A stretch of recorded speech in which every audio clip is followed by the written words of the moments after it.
তো structural geology ফার্স্টে আমাদের সংজ্ঞাটা লাগবে। Structural geology is the study of physical forms and relations of রক্সের ফিজিক্যাল ফর্মস অ্যান্ড রিলেশনস, যেটা হয় mainly due to the deformation by earth's forces.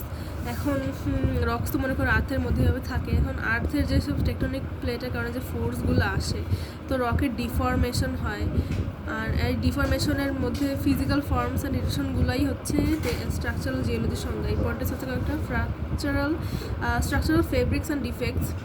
এই ডিফেক্টসগুলোর মধ্যে আছে ফল্ট, জয়েন্ট, ফোলিয়েশনটা কি এটা আমাদের লাগবে না, আমাদের এই তিনটার মধ্যে মেনলি পড়তে হবে। আর এইগুলো হচ্ছে গিয়ে ইন্টারনাল উইকনেস অফ রক্স, যেটার কারণে ডিফরমেশন হয়। ডিফরমেশন অফ রক্স তিনটার কারণে হয়: ফোর্স, স্ট্রেস আর strain.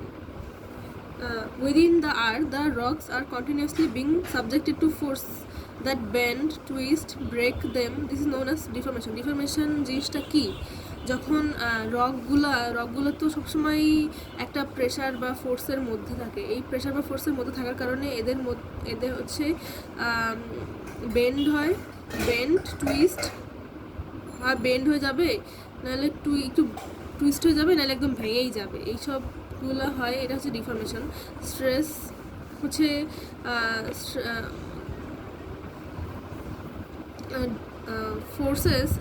Forces that cause deformation of rocks. Deformation of rocks যেসব ফোর্সের কারণে হয় সেগুলোকে বলা হয় স্ট্রেস। মানে স্ট্রেস হচ্ছে ফোর্স পার এরিয়া, একটা রকের এরিয়ার মধ্যে যতটুকু ফোর্স আসে, এরপর এটার জন্য যে ডিফরমেশন হয় এটাই হচ্ছে স্ট্রেস। ডিফারেন্সিয়াল স্ট্রেস আর ইউনিফর্ম স্ট্রেস। এটা স্ট্রেস দুই প্রকার: ডিফারেন্সিয়াল স্ট্রেস আর ইউনিফর্ম স্ট্রেস। ডিফারেন্সিয়াল স্ট্রেস হচ্ছে স্ট্রেসটা যখন ডিফারেন্ট হয়, আনইকুয়াল ইন ডিফারেন্ট ডিরেকশনস। আর ইউনিফর্ম স্ট্রেস হচ্ছে ইকুয়াল ফ্রম অল ডিরেকশনস। প্রত্যেকটা ডিরেকশন থেকে ইকুয়ালি স্ট্রেস আসবে। এরপরে আমাদের আছে আর স্ট্রেস হচ্ছে আবার তিন প্রকারের: কম্প্রেশনাল, টেনশনাল আর শিয়ার স্ট্রেস।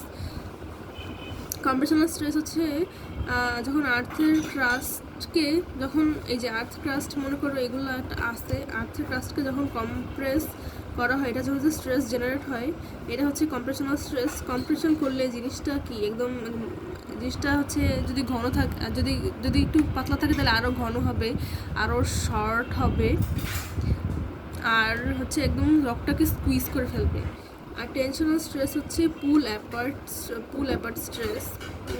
এটা হচ্ছে টেনশন হচ্ছে জিনিসটা এভাবে দুই পাশ দিয়ে যদি টেনসাইল স্ট্রেস যদি কাজ করে, যেটার কারণে হচ্ছে আর্থের ক্রাস্ট যেটা আছে ওটা একদম পাতলা হয়ে যায়, আর একদম লম্বা পাতলা হয়ে যায়, স্ট্রেস হয় আর থিন হয়। অ্যাসোসিয়েটেড উইথ রিফটিং জিনিসটা পরে পড়বো। এরপর শিয়ার স্ট্রেসের কারণে, শিয়ার স্ট্রেস হচ্ছে এরকম যে রকগুলো যদি একে অপরকে যদি এরকম স্লাইড করে চলে যায়, তাহলেই হচ্ছে শিয়ার স্ট্রেস জেনারেট হয়। এটা মেনলি শ্যালো ক্রাস্টের জায়গাটাতে হয়। Bedding planes are form due to shear স্ট্রেসের কারণে বিভিন্ন প্লেটগুলো হচ্ছে বিভিন্ন বেডে ক্লাসিফাইড হয়ে যায়। এরপর স্ট্রেইন হচ্ছে changes in the shape of rock body due to stress is called strain. Stress generate হওয়ার ফলে একটা রকের মধ্যে যেসব চেঞ্জেস আসে ওইটাই হচ্ছে strain occurs when the stress exceed the rock strength. একটা রকের মধ্যে নির্দিষ্ট স্ট্রেংথ থাকে, ওই স্ট্রেংথ অবধি যদি স্ট্রেস দেওয়া হয় তাহলে রক কোনো ডিফর্ম করবে না, কিন্তু আর যদি স্ট্রেসটা ওই স্ট্রেংথের চেয়ে অনেক বেশি হয়ে যায় তাইলে রক ডিফর্ম করবে। The strained rock then further get deformed by bending, twisting, breaking.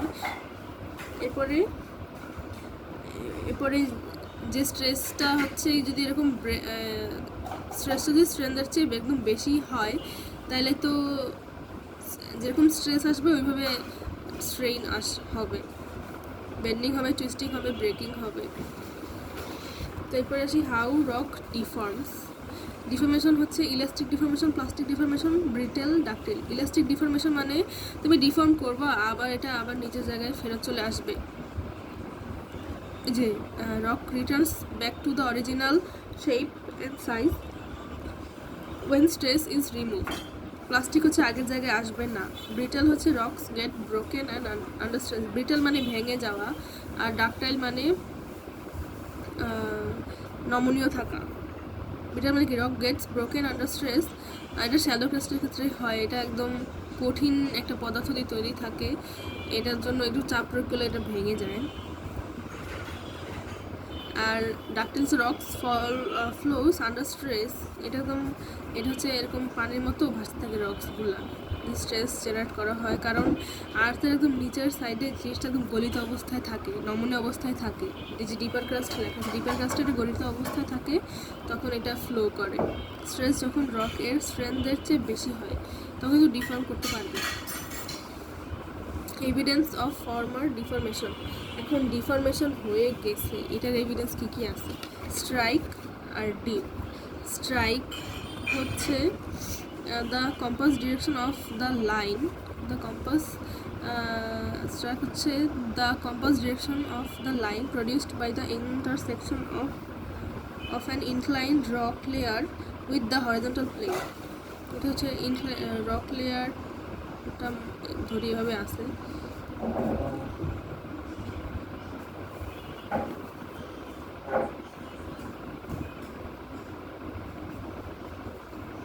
এটা যদি হরিজন্টাল প্লেনটা হয়, আর এটা হচ্ছে ফ্ল্যাট, এটা হচ্ছে প্লেন, যে প্লেনের মধ্যে দিয়ে আর কি ডিফরমেশন হবে, তাহলে এই যে ইনক্লাইনেশন, এইভাবে চেষ্টা করি, এই যে এইদিকে ইনফরমেশন, পুরোটার দিকে তো ইনফরমেশন হইতেছে, ডিফরমেশন হইতেছে, তাহলে এটা হচ্ছে স্ট্রাইক, আর এটা হচ্ছে deep angle. Deep angle, the angle of inclination of rock লেয়ারের ইনক্লিনেশন হচ্ছে এইটা, আর এটা হচ্ছে স্ট্রাইক, আর রক লেয়ার আর হরিজন্টাল প্লেনের মধ্যে ইনক্লিনেশন, এটা হচ্ছে deep angle, expressed as angle of inclination and direction towards which the rock layer is inclined. এই দুটো লাইন তেমন লাগবে না, এরপরে চিত্র তো মাস্ট। এরপর যে ফোল্ড, এখন যখন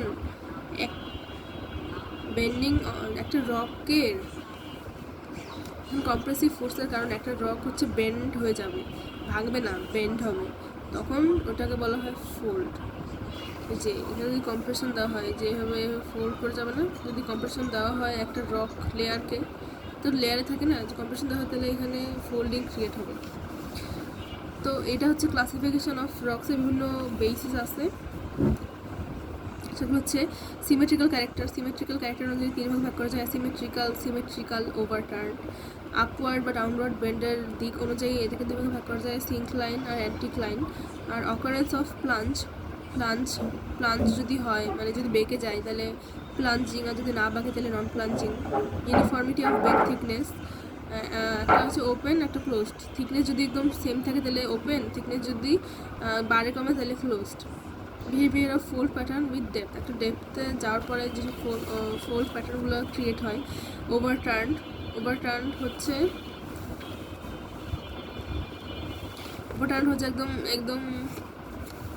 একদম বেন্ড হয়ে যাওয়া। রিকাম্বেন্ট হচ্ছে একদম ভার্টিক্যালি থাকা।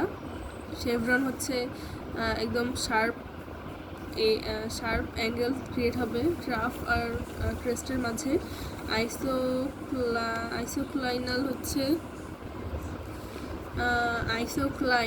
হচ্ছে যে লিম্বগুলো যে আছে, দুটো লিম্বের মধ্যে লিম্ব হচ্ছে প্যারালালি থাকবে। ফ্যানফোল্ড হচ্ছে যেখানে incline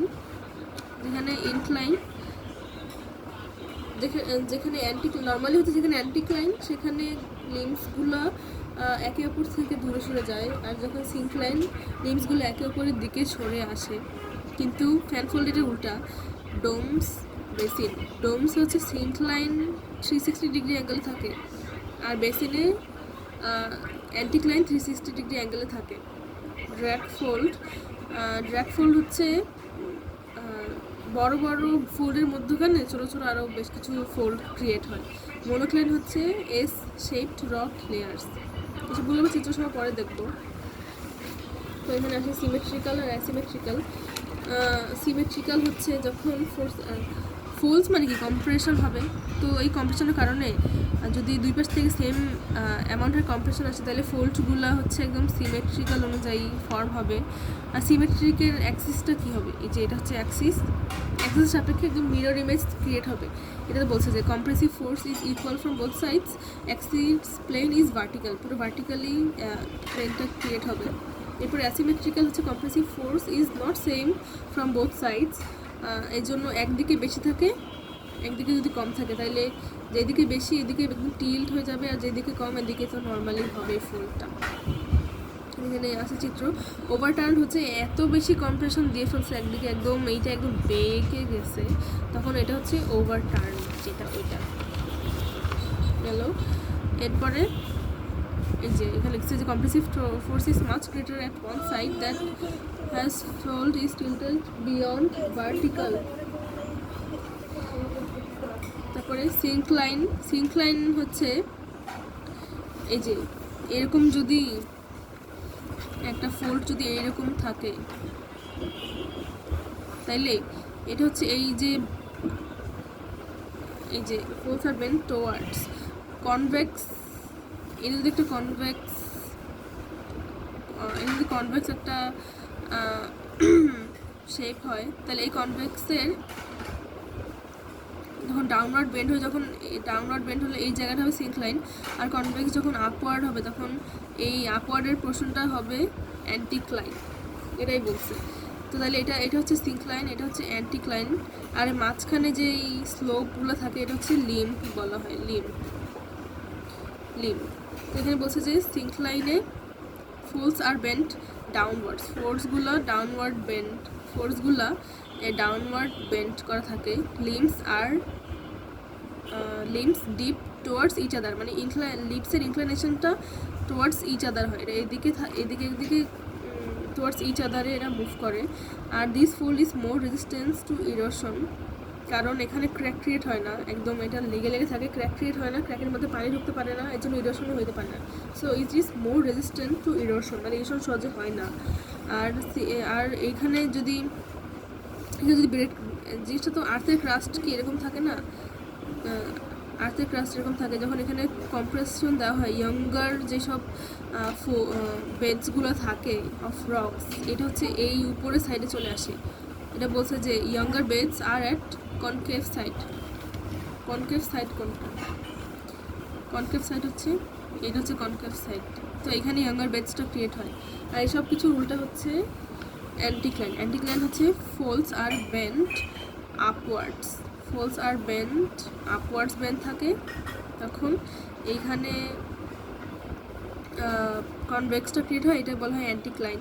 limbs dip against each other, এখানে ফোলসগুলো কি একের উপর থেকে দূরে সরে যাচ্ছে, এটাই limbs are against each other, এটা বেন্ডস হয়। আর this fold is more resistant to erosion, এখানে যদি এখানে যদি দূরে সরে যেতে থাকে তাহলে এদের মধ্যে ক্র্যাক ক্রিয়েট হবে, ক্র্যাকের মধ্যে পানি ঢুকবে, অ্যান্ড এরপরে ক্র্যাকের মধ্যে পানি ঢুকবে, দেন ওখানে ইরোশনও বেশি হবে। This fold is less resistant to erosion, এই জন্য এটা বলছে। আর younger beds are at convex side, আর এখানে কনভেক্স সাইড কোনটা? এটা কনভেক্সের আপওয়ার্ড, তো কনভেক্স সাইড হচ্ছে এইটা। আর এখানে হচ্ছে ইয়ঙ্গার বেডস অলওয়েজ উপরে থাকে। যখন এই যে সিঙ্কলাইন ছিল তখন হচ্ছে এই গর্তের মধ্যে ঢোকানো ছিল, আর এটা উপরে থাকবে। যখন গর্তের মধ্যে থাকবে এটা হচ্ছে কনকেভ সাইডে ইয়ঙ্গার বেডস থাকবে, আর যখন অ্যান্টিক্লাইন তখন উপরের সাইডে থাকবে যেটা হচ্ছে কনভেক্স, আর এখানে ইয়ঙ্গার বেডসগুলো থাকবে, এটাই বলছে। চিত্র তো এখানে দেখা যাচ্ছে যে এখানে সিঙ্কলাইন হচ্ছে এই পোর্শনটা, অ্যান্টিক্লাইন উপরের পোর্শনটা, আর যেটা স্লোপের মতো নিচে নেমে যাচ্ছে বা উপরে উঠতেছে এটা হচ্ছে লিম্ব, আর এটা হচ্ছে অ্যাক্সিস প্লেন, যেটা সাপেক্ষে এটা এই বোঝা যাচ্ছে যে এটা ফোল্ড হচ্ছে। ঠিক আছে, এরপরে এখানে আসি ওপেন আর ক্লোজড। এখন থিকনেস অফ বেডস, এখন এক একটা রক লেয়ার এরকম এরকম এরকম এরকম থাকে। এই জিনিসটাই তো এরকমভাবে ফোর্স যদি আমরা প্রয়োগ করি তাহলে এরকম এরকম লেয়ারে এরা বিভক্ত হয়ে যায়। তো এই লেয়ারগুলোর যখন থিকনেস একদম ইউনিফর্ম থাকে তখন এটাকে বলা হয় ওপেন। আর যখন এই থিকনেসগুলো এক এক পোর্শনে এক এক রকম থাকে তখন বলা হয় ক্লোজড। এই যে এখানে থিকনেস অফ বেড, বেড হচ্ছে এই যে লেয়ারগুলোকে বলা হয় বেড।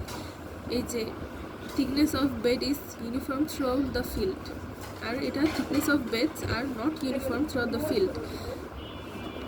এটা হচ্ছে লিম্বের ক্ষেত্রে থিন থাকে, এই যে আমার ফোল্ড এরকম হইলো, এটা লিম্বের ক্ষেত্রে থিন থাকে, কিন্তু যখন ক্রেস্ট অ্যান্ড ট্রাফের কাছে যায় তখন একদম এই যে একদম কি বলবো ঠিক হয়ে যায়। তো যাই হোক, এবার প্লাঞ্জ মানে বেঁকে যাওয়া। প্লাঞ্জ হচ্ছে is the inclination of fold axis with respect to the horizontal plane, and horizontal প্লেনের সাপেক্ষে কতটুকু ফোল্ড ইনক্লাইনেশন হয়েছে, এটা হচ্ছে প্লাঞ্জ। নন প্লাঞ্জিং মানে কি কোনো ইনক্লাইনেশন হবে না। Fold axis is inclined, folds are parallel to each other. আর প্লাঞ্জিং হচ্ছে fold axis is inclined, folds are not parallel to each other, it's either converging or diverging. এই যে এখানে বোঝা যাচ্ছে যে এই এই যে ফোল্ডটা যেটা আছে এটাকে যদি আমি কাটি তাইলে এখানে আমাদের লিম্বগুলা শো করবে। এই লিম্ব না, এটা ফোল্ড। আর একটা ফোল্ড হচ্ছে এখানে প্যারালাল টু ইচ আদার, এখানে দেখা যাচ্ছে এখানে যাচ্ছে। আর এইখানে এটা নন প্লাঞ্জিং মানে প্যারালাল টু ইচ আদার, এখানে প্লাঞ্জিং মানে বেঁকেই গেছে, ফোল্ডগুলো একদম বেঁকে গিয়ে এই দিক থেকেও বেঁকে আসতেছে, তখন এটা হচ্ছে প্লাঞ্জিং। বাকিগুলো তো বললাম। ওভারটার্ন হচ্ছে কম্প্রেসিভ ফোর্সের কারণে লিম্ব টিল্টেড হয়ে যাবে, এটা। রিকাম্বেন্ট ফোর্স আর নিয়ারলি একদম ভার্টিক্যালি ক্রিয়েট হবে। Chevron folds crest and trough is sharply bend, crest and trough হচ্ছে শার্পলি বেন্ড হবে, অ্যান্ড এদের মধ্যে অ্যাঙ্গেল ক্রিয়েট হবে। আইসোক্লিনাল হচ্ছে ফোলসগুলা প্যারালাল টু ইচ আদার হবে, ফোলগুলো ভার্টিক্যাল অথবা হরিজন্টাল হতে পারে, but parallel to each other হবে অলওয়েজ। এই যে এখানে যেখানে দেখছি যে এটা প্যারালাল টু ইচ আদার।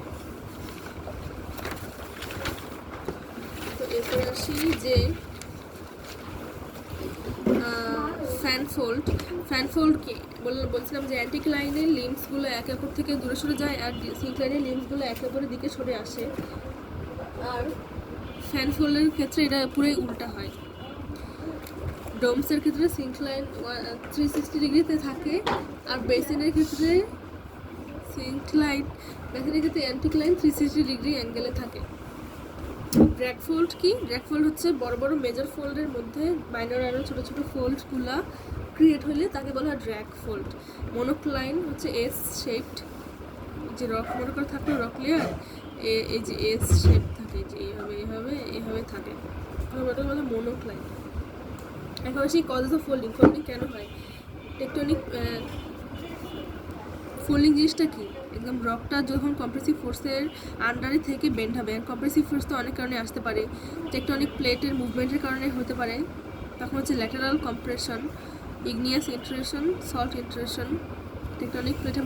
আর হচ্ছে নন টেকটনিক যদি রিজন হয় সেটা landslide, creeping, differential compaction, isostatic setting, glaciation.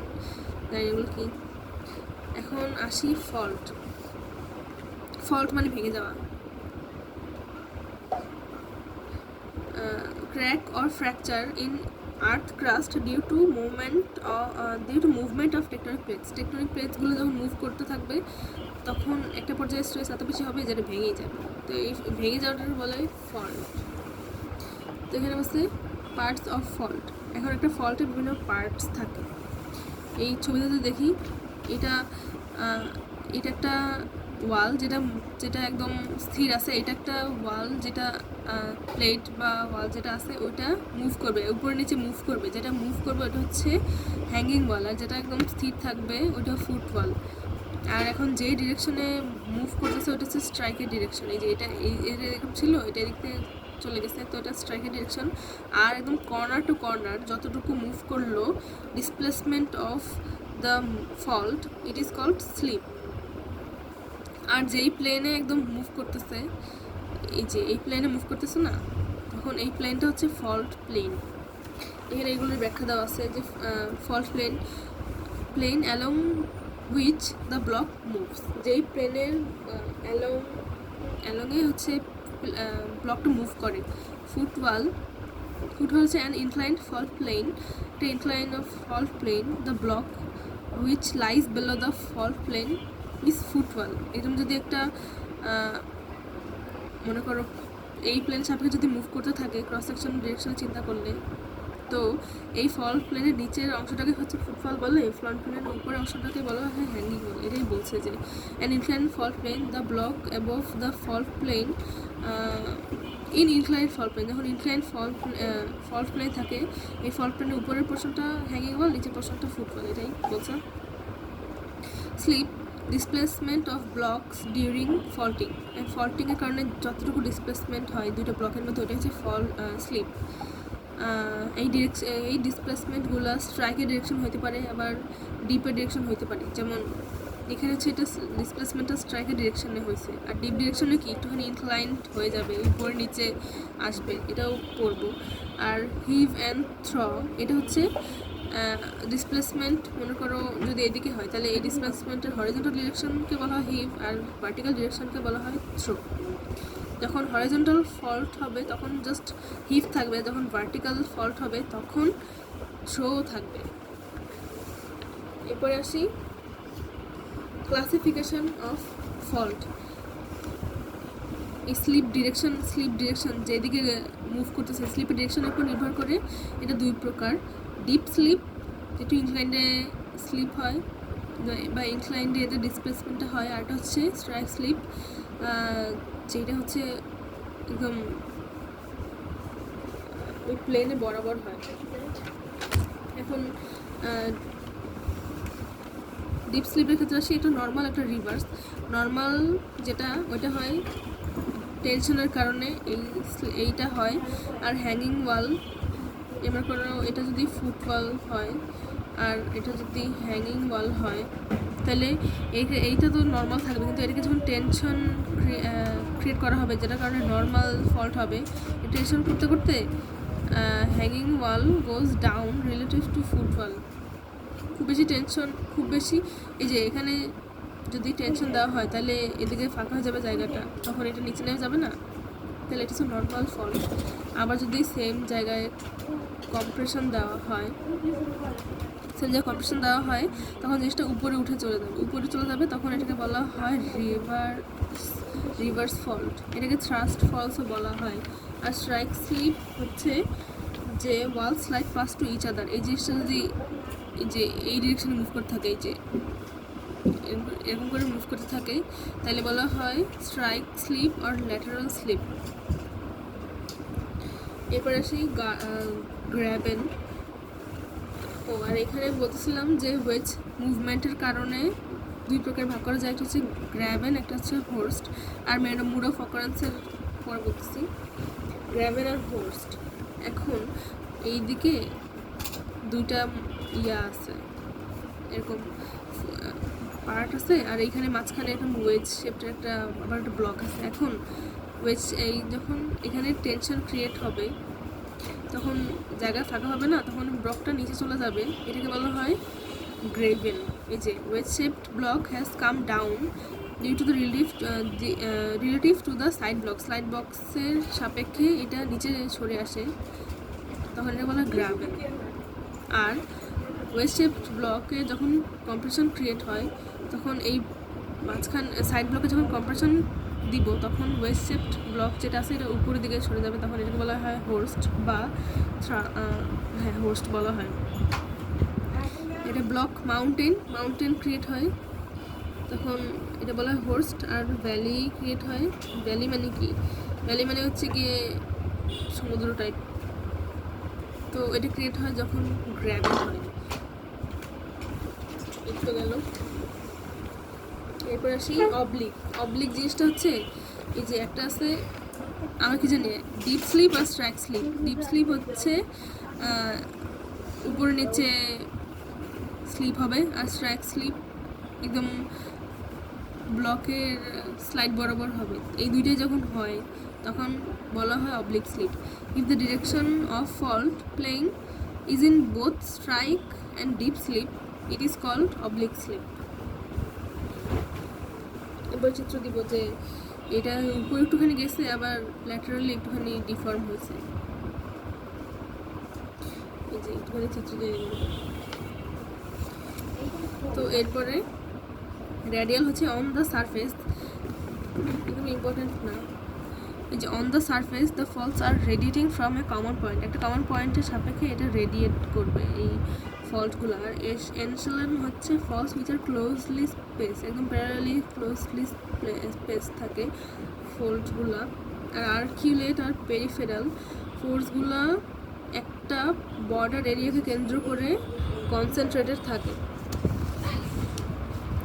Step faults having regular interval থাকলে স্পেল্ট, আর প্যারালাল ইন ফলস আর প্যারালাল নর্মাল থাকলে আর কি। এরপরে সেই কজেস অফ ফল্ট, আবার টেকটনিক প্লেটের মুভমেন্টের কারণে ফল্ট ক্রিয়েট হতে পারে, আবার নন টেকটনিক কারণেও মুভমেন্ট হতে পারে। তখন টেকটনিক প্লেটের কারণে মুভমেন্ট হবে, এটা হবে শিয়ার ফোর্সের কারণে অথবা টেনশন অথবা কম্প্রেশন, যেগুলো চিত্র আমরা এখানে পড়ছি। আর নন টেকটনিক প্লেট কারণে যদি ফল্ট হয় তাহলে হবে ম্যাগনেটিক ইন্ট্রুশনস, গ্র্যাভিটি সেটেলমেন্ট, এগুলোর কারণে ফল্ট ক্রিয়েট হতে পারে।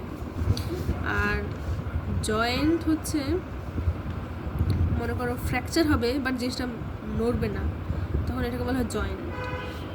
যখন শ্যালো ডেপ, এই যে আর্থ ক্রাস্টের এইখানে তো মনে করো ক্রাস্টটা, ওই ক্রাস্টের একটু উপরিভাগের দিকে যখন ফ্র্যাকচার হবে কিন্তু এটা নড়বে না, তখন বলা হয় joint. ফ্র্যাকচার্স within elastic limit, elastic লিমিটের মধ্যে থাকলে কি ফ্র্যাকচার মানে যতটুকু বেন্ড হয়েছে স্ট্রেসের কারণে, স্ট্রেস উঠে নিলে আবার সেম জায়গায় চলে আসবে, মানে কি ভাঙবে না। তাহলে fractures within elastic limit.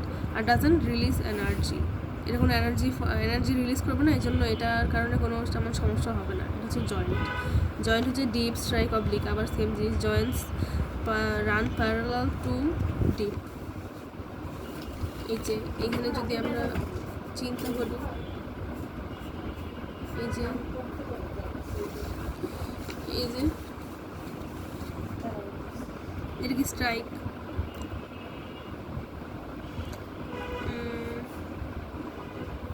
Deep কোণটা একটু অ্যাঙ্গেল করে থাকে, এই যে একটু অ্যাঙ্গেল করে থাকলো,